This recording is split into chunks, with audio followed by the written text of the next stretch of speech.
जहां जिंदगी की बुनियाद हिंसा और दुर्बलता से डगमगा रही थी। राहत की तरफ बूंद को तरसते चाहत जैसे। कहा गया है जब जब धर्म की होती है हानि, साथ ही साथ अधर्म की होती है पुष्टि। तब तक भू पर परम पुरुष प्रकट होते हैं। उसी सन शरद ऋतु का आगमन हुआ। मानवता के लिए आशा भरी एक नई सुबह आई, जब देश के पूर्वी प्रांत के एक छोटे से गांव हिमायतपुर, बहती हुई नदी पद्मा के किनारे पैदा हुआ एक ग्राम। भले बुरे के विचार से विध्वस्त धरती को राह दिखाई, मुक्ति दिलाई।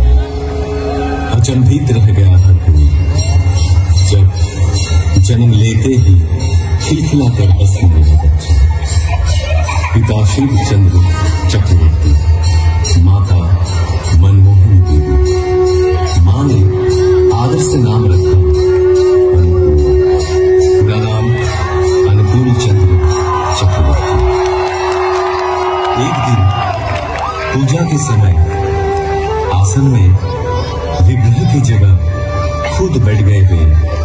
डांट फटकार मिली तो कहे, पुकार तो रहा था वो मुझे। असीम लगाव था मां के प्रति। एक दिन किसी कारण मां पीछने के लिए दौड़ी। भागने लगा बच्चा। पैर में चुभती हुई गर्मी का एहसास हुआ। ख्याल आया ऐसे ही मां का पांव भी तो चलता होगा। रुक गए, थम गए। पिटाई पड़ी, उससे भी उनका हृदय आनंद से ही भरा था मां के लिए। उम्र बढ़ी, ज्ञान विज्ञान के अनंत आधार पाठशाला पहुंची, जहां दुनिया में एक के जैसा हूबहू एक और नहीं। वहां सिखाया जा रहा था एक और एक तो नहीं मान पाएंगे। और क्या, हम साधारण मानव पीछ तो सकते थे उन महाज्ञानी को। बारिश का एक दिन गहरी एक खाई, डूब रहा था एक बूढ़ा प्राण। बचाव के लिए पुकार रहा था हाथ बढ़ाए हुए। जीवन बचा तो बूढ़े ने बोला, क्या तुम ही मेरे अल्लाह हो? जिंदगी भर ऐसे अनगिनत हाथ सहारा तो खोजते रहे, उनका नहीं। उम्र और भी बढ़ती गई। पिता की इच्छा से पहुंचे कोलकाता डॉक्टरी पढ़ने। शहर में बिगड़ सकता है बच्चा, इस आशा से घर से पैसा तंगी से ही भेजा जाता है। बड़ी कठिनाइयों से गुजरे हुए दिन रहने लगे गरीब मजदूरों के बीच, पर हालात से हार नहीं। असहाय साधारण जनों के हृदय में बहा दिए करुणा की धारा। समय के पलटने पर लौट आए गांव, वहां भी चलने लगा वैसा ही प्रेम और करुणा का सिलसिला। फिर एक दिन महसूस किए हर बीमारी की जड़ है मानव मन। और क्या, निकल पड़े मन की रक्षा करने। गांव में सबको इकट्ठा किए, चारों ओर गूंज उठा कीर्तन। कीर्तन में मतवाले जन जैसे आनंद के नशे में चूर जनता का एक समूह। उस भक्ति रस से दूर होती रही सारी मलिनता। रच उठा एक मधुर चक्र, मानो एक एक के प्राण के घेरे में पड़ गए। उनके श्री मुख की वाणी सुनकर नवजीवन पाए सकल जन। साफ दिखने लगा जीवन का जटिल मार्ग भी। ग्रहणग्रस्त धरा को अंधियारा से राहत मिली। जो भी पास पहुंचे तन मन से हुए हर्षित। हर एक जीवन की पटकथा परिवर्तन के मूल कारण ही थे। केंद्रित कर उनको एकत्रित होने लगे लोग।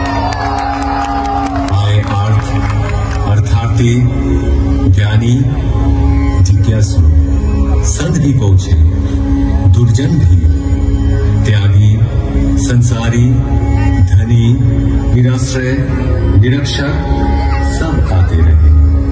आशा की किरण में परिस्नात हो।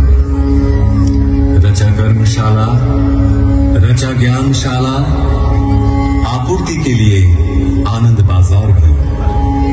आश्रय पाने आकर प्रश्रय ही मिला हम सबको बेहतर जिंदगी की ओर। उनको घेर के जो मंडली तैयार हुई उसे सब पहचानने लगे सत्संग के नाम से। ऐसे ही एक दिन अचानक उस गांव का सब कुछ पीछे छोड़ कर्म भूमि की हर कुछ त्याग चल पड़े पश्चिम की ओर।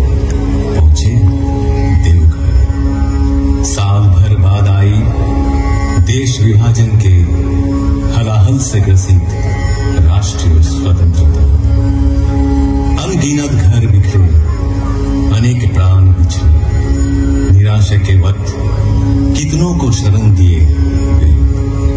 शुरू हुई वही कहानी दोबारा। महामानव की लीला का अंतिम पद देवघर में ही हुआ समाहित। जो रहे उनमें समाहित, जो रहे उनमें मगन, समुकित हो आज भी पाते हुए अपने जीवन में हर एहसास में हर कदम में यजन याजन इष्ट भृति के माध्यम से नियमित निरंतर ठाकुर को संग सुधा पाए हुए कई जन आदेश पाकर या तो अपनी इच्छा से दिल और दिमाग से भी किए कोशिश पर असफल रहे।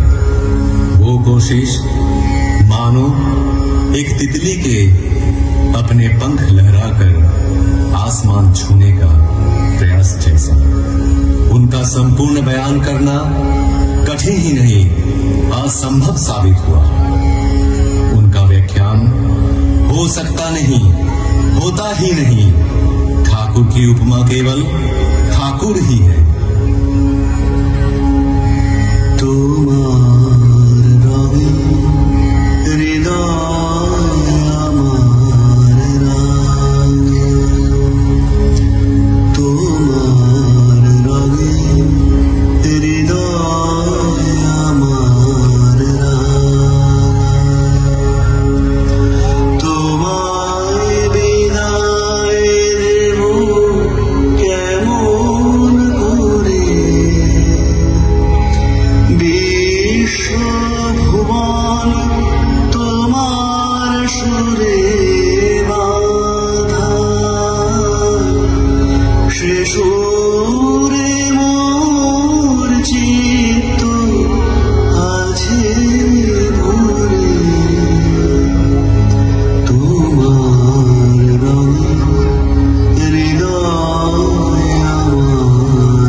रूपे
সুরে মোর চিত্ত আছে ভরে তোমার রঙে হৃদয় আমার রাঙা।